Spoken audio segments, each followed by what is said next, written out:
گزشتہ ایام میں کچھ بدکماش لوگوں نے دریدہ دہنی کرتے ہوئے حضرت خلیفہ اول بلا فصل سیدنا صدیق اکبر رضی اللہ تعالیٰ عنہ کی گستاخی اور اہانت کی، اور یہ سلسلہ اب بھی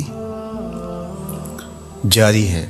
حضور علیہ السلام کے صحابہ کے ساتھ، حضور کے اہل بیت کے ساتھ عقیدت و محبت کا ربط و رشتہ رکھنے والے اس کے متحمل نہیں ہو سکتے، اور یہ ملک امن کا گہوارہ ہے۔ یہ عالمی سازش ہے کہ اس ملک کو پھر فرقہ واریت کی آگ میں جھونک دیا جائے، لیکن سنجیدہ اور متین لوگ کبھی بھی ایسا نہیں ہونے دیں گے، اور نادیدہ ہاتھوں کا اس ملک کو کھیل نہیں بننے دیں گے۔ لیکن اگر حضرت سیدنا صدیق اکبر رضی اللہ تعالیٰ عنہ کی اہانت ہوتی ہے تو اس کو بھی کسی صورت گوارا نہیں کیا جا سکتا۔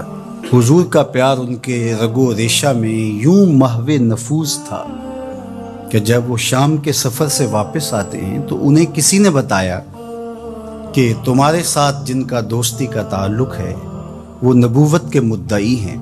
تو حضرت ابو بکر صدیق رضی اللہ تعالیٰ عنہ خود گئے اور حضور کے دروازے پہ دستک دی اور کہا کہ میں نے کچھ سنا ہے۔ فرمایا بالکل آپ نے سچ سنا۔ تو حضرت ابو بکر صدیق نے کوئی معجزہ طلب نہیں کیا، کوئی بحث نہیں کی، بلکہ فرمایا آپ ہاتھ بڑھائیے، میں بیعت اسلام کرنا چاہتا ہوں۔ کائنات میں کسی نے ایسا عشق نہیں کیا جیسا حضور سے حضرت ابو بکر نے کیا ہے رضی اللہ تعالی عنہ۔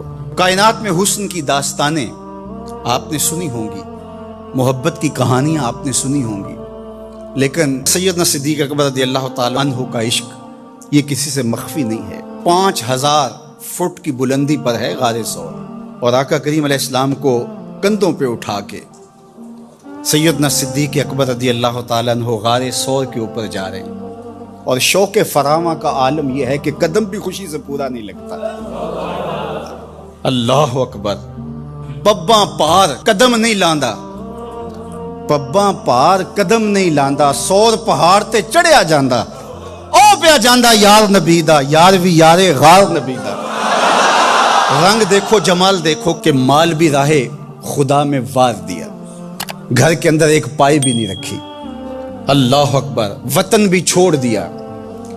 آپ کے پورے خاندان نے حضور کے لیے قربانیاں دی۔ حضرت اسماء نے ابو جہل سے تھپڑ کھائے، وہ آپ کے گوشوارے ٹوٹ کے گرے، کیا کیا تکلیفیں آپ کے خاندان نے گوارا نہیں کی۔ اور غار ثور کی وہ ایک رات حضرت عمر کہا کرتے تھے میری ساری زندگی کی نیکیاں لے لیں اور عمر وہ رات دے دے۔ تو یہ ہے حضرت سیدنا صدیق اکبر رضی اللہ تعالیٰ عنہ کی محبت کا رنگ۔ اب عشق کا توازن دیکھی۔ جب حضرت سیدنا صدیق اکبر رضی اللہ تعالیٰ عنہ کو پتہ چلا کہ حضور علیہ السلام کا وصال ہو گیا، بڑا مشکل لمحہ تھا، اور یہ وہ لمحہ تھا کہ حضرت سیدہ رضی اللہ تعالیٰ عنہا کہہ رہی تھی صبت علیہ مصائب لو انہا صبت علی الارض سرنا لیالیا، جو مصیبتوں کے پہاڑ میرے اوپر ٹوٹے ہیں اگر وہ دنوں پہ پڑتے تو کالی راتیں بن جاتی۔ حضرت حسان بن ثابت رضی اللہ تعالیٰ عنہ کہہ رہے تھے کاش مجھے کالا سانپ لڑ جاتا اور میں دوسری سانس بھی نہ لیتا، اب جینا بیکار ہے۔ حضرت سیدنا بلال حبشی سامان باندھ رہے تھے، اب مدینے میں رہنے کی ضرورت نہیں، اب شہر چھوڑ جاؤں گا۔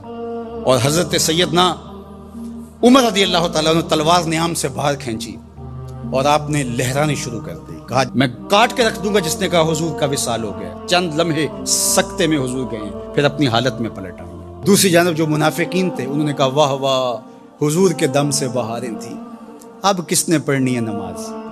جب حضور چلے گئے قصہ ختم ہو گیا، کہانی سمٹ گئی، لوگ جہاد پہ جاتے تھے، جانیں وارتے تھے، اپنے مال سے زکوٰۃ کیا صدقات بھی نکالتے، اب کس نے جان وارنی ہے، اب کس نے مال دینا ہے۔